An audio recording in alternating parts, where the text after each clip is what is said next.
Assalamualaikum warahmatullahi wabarakatuh. Selamat pagi Ananda Ustazah yang solih dan solihah. Apa kabar hari ini? Semoga Ananda Ustazah semuanya dalam keadaan sehat dan selalu semangat untuk menggali ilmu Allah. Seperti biasa, hari ini bersama Ustazah Nika, kita akan belajar tentang materi ASEAN. Masih di tema 1, subtema 2, dan di pembelajaran 1 dan pembelajaran 5. Sebaran muatannya Ananda bisa melihatnya di tayangan berikut. Sebelum menyimak video pembelajaran bersama Ustazah, pastikan Ananda Ustazah sudah melaksanakan sholat duha ya nak, dan tetap menjaga kesehatan. Nah, di materi sebelumnya kita sudah belajar apa itu ASEAN dan beberapa tokoh pendiri ASEAN dan karakteristik masyarakat negara ASEAN. Di video kali ini kita akan menggali informasi lebih banyak lagi tentang negara ASEAN. Kita akan menggali potensi ekonomi negara-negara ASEAN tersebut.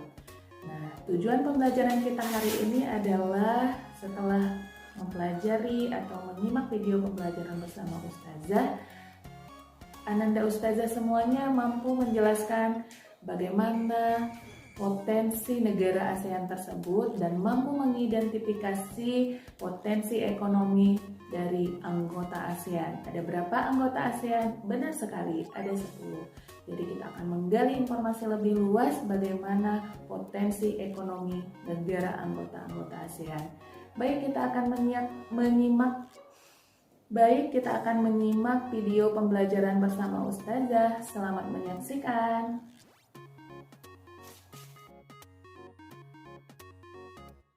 Berdasarkan kondisi geografis Asia Tenggara berada di antara 3 perairan, yaitu Samudra Hindia dan Teluk Benggala di bagian barat, Laut Cina Selatan di bagian utara, dan Samudra Pasifik di bagian timur. Kawasan Asia Tenggara terletak pada jalur perdagangan dunia. Kawasan ini menjadi jembatan antara kawasan Eropa dan Asia Timur. Oleh karena itu, Asia Tenggara menjadi wilayah persaingan bagi pihak-pihak yang ingin memanfaatkan kedudukan strategis kawasan ini. ASEAN berperan sebagai wadah untuk menghindari persengketaan yang mungkin timbul. Dengan posisi yang strategis ini, setiap negara di kawasan Asia Tenggara memiliki kekayaan sumber daya yang menjadi kekuatan negara. Baiklah anak-anak, pertama kita akan melihat negara Brunei Darussalam.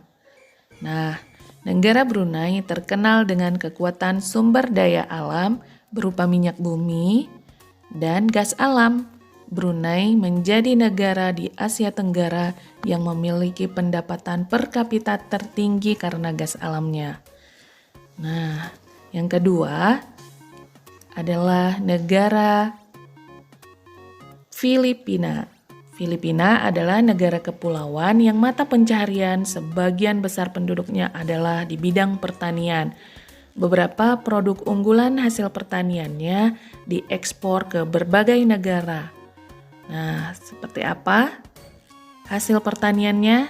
Seperti nanas. Nah, ini adalah gambar nanas.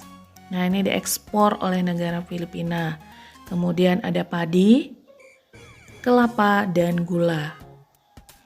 Nah, Filipina ini adalah negara sebagian besar penduduknya bermata pencaharian di bidang pertanian. Kemudian adalah negara yang sangat kita cintai, yaitu negara kita, Indonesia. Indonesia memiliki ragam sumber daya alam yang sangat kaya dan sangat melimpah di negara kita ya nak. Nah, saat ini Indonesia mengekspor minyak dan gas bumi, tekstil, dan produk-produk dari kayu.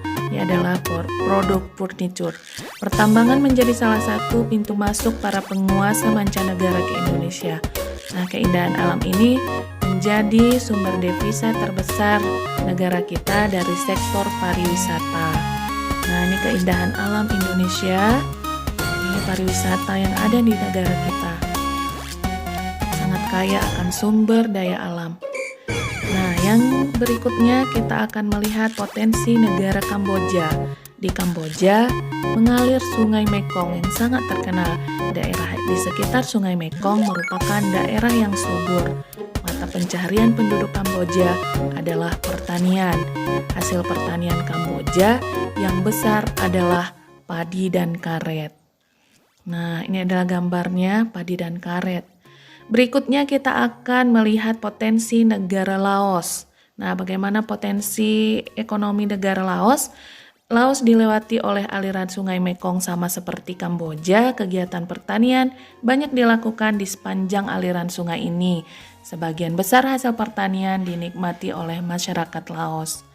Nah, mereka sama seperti Kamboja ya, Nak. Nah, ini adalah gambarnya. Kemudian kita akan melihat potensi dari negara Malaysia. Kegiatan ekonomi utama penduduk Malaysia adalah di bidang pertanian, pertambangan dan perindustrian. Perdagangan internasional merupakan salah satu kegiatan ekonomi Malaysia yang mengalami pertumbuhan tercepat. Beberapa produk diekspor ke negara lain yang diperdagangkan di dunia internasional. Nah, ini ada gambar Petronasnya. Nah, Masya Allah ya Nak, Malaysia sangat berkembang di bagian bidang pertaniannya. Selanjutnya kita akan melihat potensi negara Myanmar. Ini gambar Myanmar. Nah, bagaimana potensinya? Mata pencarian utama penduduk Myanmar adalah pertanian, perkebunan, dan pertambangan. Padi merupakan hasil utama dari pertanian di sana. Kemudian Myanmar merupakan salah satu negara penghasil padi terbesar di Asia Tenggara. Masya Allah. Jadi dengan bantuan Myanmar, negara lain juga bisa mendapatkan sumber beras. Berikutnya kita akan melihat Singapura. Singapura merupakan negara paling maju di kawasan ASEAN. Letak Singapura sangat strategis. Saat ini Singapura menjadi negara paling populer di Asia Tenggara. Kemudian kita masuki wilayah Thailand. Nah, negara sering disebut sebagai lumbungnya padi di Asia Tenggara. Padi merupakan hasil pertanian terbesar di negara ini. Perkebunan, kehutanan, pertambangan, dan industri juga merupakan kegiatan ekonomi penduduk Thailand. Saat ini penghasilan utama Thailand adalah sektor pariwisata. Padinya Asia Tenggara. Setiap negara berperan penting ya Nak. Kemudian kita akan memasuki wilayah Thailand ya. Masih wilayah Thailand. Ini adalah gambar pariwisatanya. Berikutnya kita akan memasuki negara Vietnam. Setelah pulih dari perang Vietnam, negara ini mulai berkembang pesat di berbagai sektor perekonomiannya. Pariwisata dan turis mendukung perkembangan ekonomi. Bidang pendukung lainnya seperti usaha di bidang jasa, seperti perhotelan, restoran, serta transportasi. Nah, setelah menyimak video pembelajaran tadi, untuk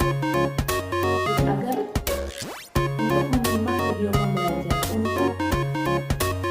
agar Ananda Ustazah lebih paham tentang potensi negara ASEAN, Ananda Ustazah sebenarnya bisa menggali informasi tentang dua negara ASEAN. Silahkan Ananda Ustazah memilih dua negara anggota ASEAN yang paling Ananda ingin dari informasinya untuk mengidentifikasi bagaimana perbedaan potensi ekonomi dua negara yang Ananda pilih. Ananda bisa membuatnya dalam diagram Venn ada di halaman 100. Nah, bisa melihat persamaan, bisa diletakkan di lingkaran yang tengah dan perbedaan antara negara yang satu dan negara yang kedua di lingkaran yang berbeda. Baik Ananda Ustazah, semoga pembelajaran bersama Ustazah hari ini dapat disimak dengan baik. Jika ada kendala ataupun hambatan ketika mempelajari potensi negara ASEAN, Ananda Ustazah bisa menghubungi Ustazah langsung. Dan tugasnya mohon dikerjakan. Baik, terima kasih. Assalamualaikum warahmatullahi wabarakatuh.